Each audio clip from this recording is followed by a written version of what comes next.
Olá, está no ar o Boletim Legislativo desta quarta-feira e a gente começa o nosso jornal de hoje apresentando para você os destaques da última sessão. Confira os principais assuntos abordados durante o Pinga Fogo e os documentos apreciados pelos vereadores em plenário. Na 33ª sessão do ano foram aprovados 48 documentos, sendo requerimentos, atas de sessões passadas e também uma moção. Outros cerca de 138 processos, a maior parte indicações à Prefeitura, estavam na pauta para a ciência dos vereadores. Na tribuna, durante o Pinga Fogo, a vereadora Dulce Rita mencionou o Dia Nacional de Combate ao Abuso e à Exploração Sexual de Crianças e Adolescentes, celebrado em 18 de maio, como um marco na campanha do Maio Laranja. Ela destacou a importância de observar os sinais que podem indicar abuso sexual, além dos canais de denúncia, como o Disque 100, que funciona 24 horas e é gratuito. Já o vereador Lino Bispo foi à tribuna para alertar a população sobre a importância dos cuidados com o meio ambiente, em especial para o descarte irregular de esgoto no rio Alambari, na zona leste de São José dos Campos.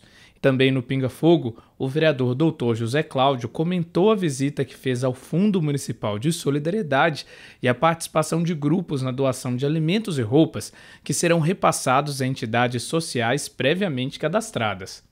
Na tribuna, o vereador Zé Luiz falou sobre o centenário do diácono Rubens Dantas, morador do Jardim Satélite, que será celebrado no próximo dia 22 em uma missa virtual transmitida pela Paróquia Espírito Santo. Ainda durante a sessão, vários parlamentares citaram o início da vacinação dos motoristas e cobradores do transporte coletivo. Outros assuntos relacionados à mobilidade urbana também foram mencionados, como a importância da circulação da frota completa dos ônibus municipais para evitar a aglomeração de pessoas e o contágio da Covid-19. A sessão na íntegra você confere no nosso canal do YouTube. E você está em busca de trabalho aqui em São José? Se a resposta for sim, então fique de olho na nossa agenda de serviços com as vagas de emprego disponíveis no PAT de São José. O PAT, Posto de Atendimento ao Trabalhador de São José dos Campos, tem oportunidades de emprego para assistente administrativo, auxiliar de manutenção predial, azulejista, farmacêutico, marceneiro, mecânico de refrigeração, motorista carreteiro, operador de extrusora, operador de jato abrasivo, pedreiro, pintor predial, professor de inglês, técnico de informática e técnico em manutenção de máquinas. Para se candidatar é fácil, é só comparecer ao PAT, levando RG, CPF, carteira de trabalho e o cartão cidadão. O PAT fica na Praça Afonso Pena, número 175, no centro. A hepatite é uma doença séria e silenciosa que mata mais de 1 milhão de pessoas no mundo todos os anos. O grande desafio, segundo a comunidade médica, é mesmo a prevenção e o tratamento. Por ser assintomática, na maioria das vezes, muitas pessoas portadoras do vírus não procuram apoio médico por não saber que têm a doença. Uma das ferramentas para alterar essa realidade é a informação. Nesse sentido, a Câmara de São José aprovou uma lei que cria na cidade o Dia Municipal da Luta contra as Hepatites. A ideia é criar ações de conscientização para incentivar a procura por testes e apoiar o poder público na construção de políticas públicas.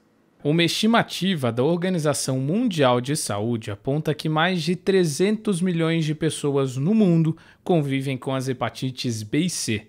O dado mais triste é que essas duas doenças também são responsáveis por mais de 1 milhão de mortes por ano, sendo a segunda maior causa de morte por doenças infecciosas depois da tuberculose. O lado positivo, como lembra esta médica, é que a hepatite pode ser prevenida, tratada e até mesmo curada, como no caso da hepatite C. Nos casos da hepatite B e da hepatite C, são vírus que podem causar não só a doença aguda, mas a doença crônica também e suas repercussões, né?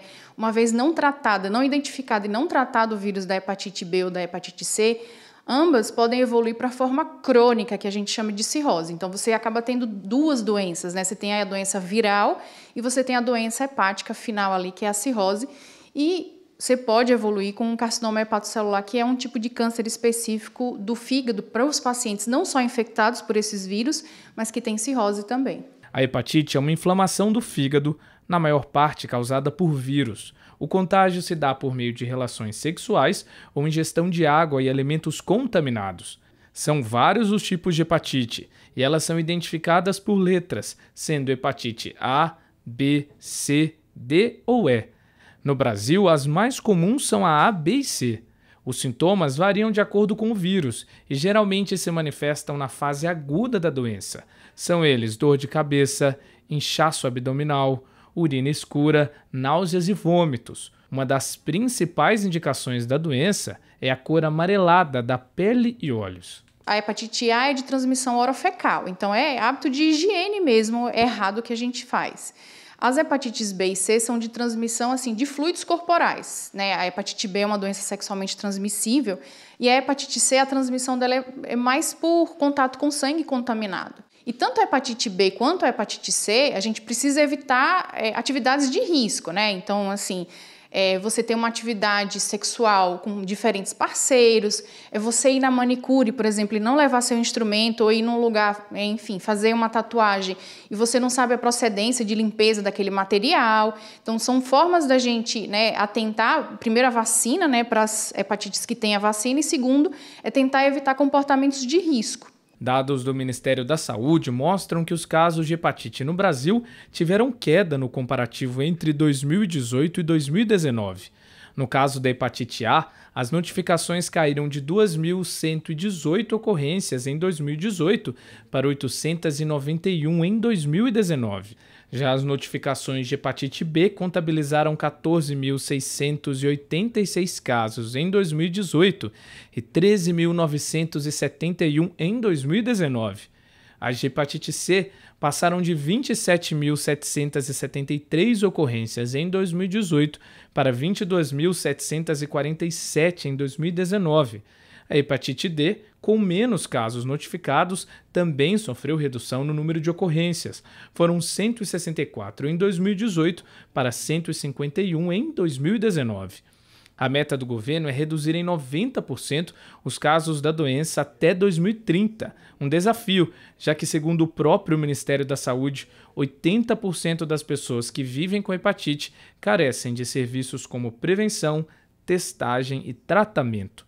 São José dos Campos possui uma rede de apoio voltada para atender pacientes portadores do vírus da hepatite e há 20 anos nossa cidade conta com um ambulatório municipal de hepatites virais. Para a doutora Maria Beatriz, que atua na unidade, uma das dificuldades no controle da doença é o diagnóstico precoce, já que alguns tipos de hepatite são assintomáticos e muitas pessoas são portadoras do vírus sem saber. O nosso interesse é fazer cada vez mais o diagnóstico precoce desses pacientes. Então, um dos desafios é que os nossos colegas nas unidades básicas estejam atentos a essas situações, a pedirem os exames que estão disponíveis na nossa rede pública. O outro desafio é para quando esse paciente chega conosco, esse paciente ele tem que ser envolvido para o tratamento. Nós já passamos no passado um período onde o tratamento era muito difícil, com medicações que causavam muitos efeitos colaterais, e fazer com que esse paciente tivesse uma aderência ao tratamento era muito complicado, era muito difícil.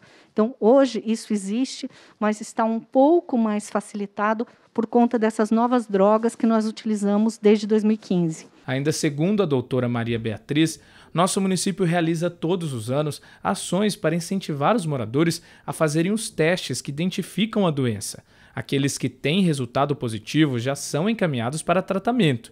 Entretanto, de acordo com ela, a pandemia de Covid-19 impactou a realização destes testes na cidade. Com relação à pandemia, isso nos atrapalhou muito o ano passado, porque por conta toda essa questão de não poder haver aglomeração, a questão dos testes rápidos ficaram muito prejudicados. Foi realizada uma campanha, mas infinitamente mais modesta, porque foi o que nós podíamos fazer. Esperamos poder fazer novamente esse ano, em julho, mas dentro das regras que a gente possa fazer com segurança para todo mundo. Para reforçar as políticas públicas na área e também as campanhas de conscientização sobre a doença, foi criado em São José o Dia Municipal da Luta contra as Hepatites, comemorado no dia 19 de maio.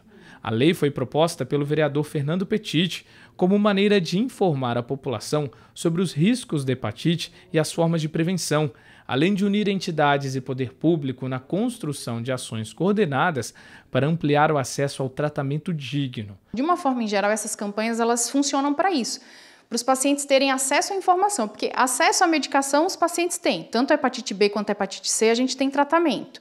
Acesso aos exames para detectar tanto a hepatite C quanto a hepatite B, a gente tem na saúde suplementar e na saúde pública. O que a gente precisa, e dias como esse favorecem isso, é o acesso à informação à população. Isso é essencial.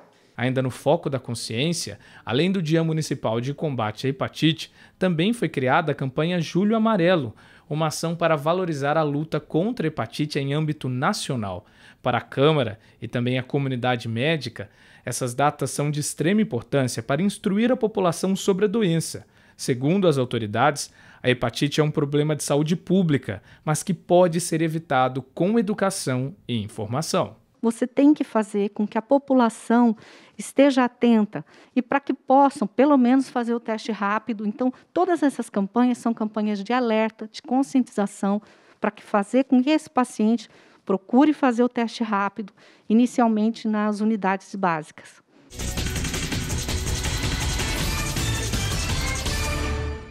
E ainda falando sobre saúde, a gente vai saber agora como estão os casos de Covid-19 registrados na nossa cidade. Isso a gente confere no Boletim Epidemiológico.